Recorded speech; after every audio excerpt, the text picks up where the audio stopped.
वक्त का पहिया डीजे की तेज आवाज़ में बजते गानों से घर के अंदर सोए हुए सुरेश जी और उनकी पत्नी सीता की आंखें खुल गई। एक दूसरे से नज़रों को चुराते हुए दोनों के मन बड़े बेचैन थे।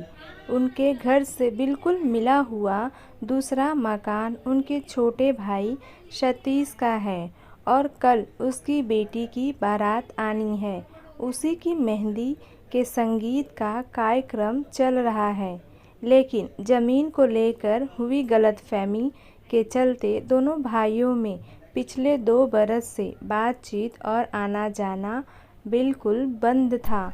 निसंतान सुरेश जी और सीता जी छोटे भाई के दोनों बच्चों को बिल्कुल अपनी संतान की तरह ही चाहते थे, परंतु जमीन के एक छोटे से टुकड़े को लेकर पंचायत भी 2 गुटों में बंट गई, मगर कोई हल नहीं निकल पाया। दोनों भाइयों की एकता और प्यार देखकर कुछ पड़ोसी बहुत जलते थे और उनके हृदय पर सांप लौटने लगे।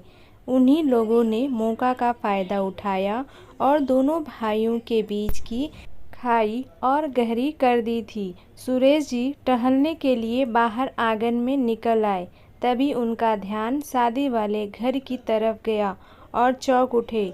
पत्नी सीता को आवाज़ देकर बाहर बुलाया। खुद भाई के घर दौड़कर जोर से चिल्लाए, बंद करो ये सब गाना। सभी हैरानी से उनकी ओर देखने लगे। छोटा भाई गुस्से में बोला, वाह भैया, अब ऐसे बैर निकालोगे क्या? सुरेश जी ने बोले, छोटे, पीछे आंगन में आग लग गई है, जल्दी पानी का इंतज़ाम कर। इतने में सभी ने देखा सीता जी ने अपने आंगन से पाइप लगाकर आग पर पानी फेंकना शुरू भी कर दिया था। फिर तो आनन फानन में सभी मेहमान सुरक्षित स्थान पर भागने लगे। सभी को आग बुझाने से अधिक अपनी जान बचाने की पड़ी थी। पीछे आंगन में बारात का खाना बना रहे एक हलवाई की गलती से वहां रखे ईंधन ने आग पकड़ ली थी और घर के एक बड़े हिस्से के साथ साथ कल आने वाली बारात के लिए बन रहे खाने को भी अग्नि ने भस्म कर दिया था।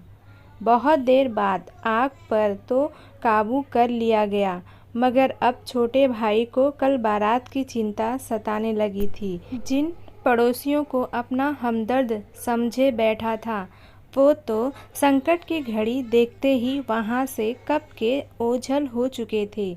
तभी एक स्नेहिल स्पर्श अपने सर पर महसूस किया तो देखा बड़े भाई सुरेश जी और सीता जी खड़े हैं। उन्हें देखते ही छोटे भाई के आंसू निकल पड़े और रोते रोते बोला, आज अगर आप नहीं होते तो पता नहीं हम लोग जीवित बच भी पाते या नहीं। और अपने भाई से लिपट गया।